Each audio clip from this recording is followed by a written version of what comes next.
TRS government రాకముందు భూ సమస్యల మీద అనేక ఉద్యమాలు జరిగాయి. ప్రజలకు ఉన్నటువంటి యొక్క భూమిని అన్యాక్రాంతానికి గురవుతుంటే వాళ్ళ మీద ఉండవలసినటువంటి యొక్క పట్టా భూములు ఇతరుల చేతుల్లోకి పోయి వాళ్ళు చాలా ఇబ్బందులకు గురయ్యారు. తర్వాత మనం తెచ్చుకున్నటువంటి యొక్క తెలంగాణ రాష్ట్రంలో కొత్తగా బీఆర్ఎస్ ప్రభుత్వము అధికారంలోకి వచ్చి ఈ సమస్యలను మొత్తం కూడా పరిష్కరిస్తానని ప్రజలకు వాగ్దానం చేశాది. ఈ వాగ్దానం చేయటమే కాకుండా ఒక కొత్త చట్టాన్ని, ధరణి అనే చట్టాన్ని తీసుకురావటం అనేది జరిగింది. ఈ ధరణి అనే చట్టం వచ్చిన తర్వాత అసలు సమస్యలు, ఎట్లాంటి సమస్యలు కూడా లేకుండా పరిష్కరించబడతావి.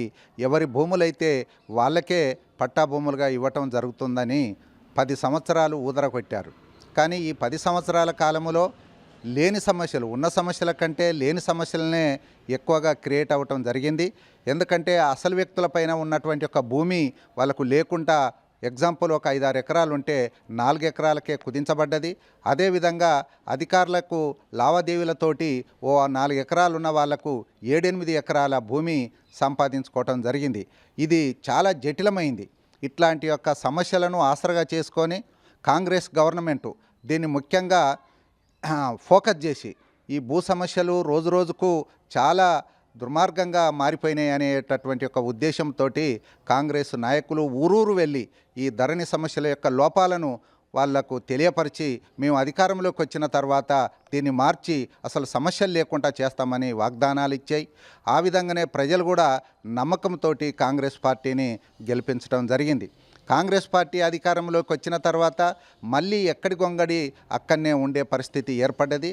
ముఖ్యంగా మన రాష్ట్రంలో ఉండేటటువంటి యొక్క అనేక మంది ఆఫీసర్లు, అట్లాగనే ఈ సేవకు సంబంధించినటువంటి యొక్క వర్కర్సు దీన్ని ఆసరగా చేసుకొని గవర్నమెంట్కు రావాల్సినటువంటి యొక్క డబ్బులు గవర్నమెంట్కు రాకుండా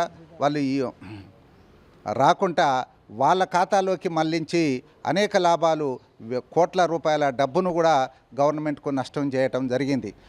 ముఖ్యంగా మనం ఈ భూ సమస్యలను పరిష్కరించడం కొరకు పరిష్కరిస్తుందనే ఆలోచనతోటి మన ఖమ్మం జిల్లాలో 70-80 వేల మంది అప్లికేషన్ పెట్టుకున్నారు. రంగారెడ్డి తర్వాత మనదే 2వ స్థానం. కానీ మన ఖమ్మం జిల్లా వాళ్ళు ముఖ్యంగా 3 మంత్రులు ఉన్నారు.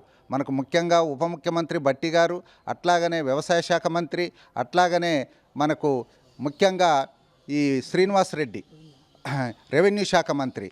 ఈ ముగ్గురితోటి మనకు సమస్యలు ఉండవు, ఎట్టి పరిస్థితుల్లో కూడా వీళ్ళు పరిష్కరిస్తారని ఆ రోజు వాగ్దానం చేసి అధికారంలోకి వచ్చారు.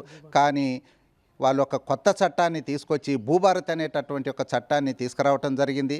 కానీ ఈ భూభారతి కూడా ఎక్కడ వేసిన గొంగలి అక్కడనే ఉన్నది.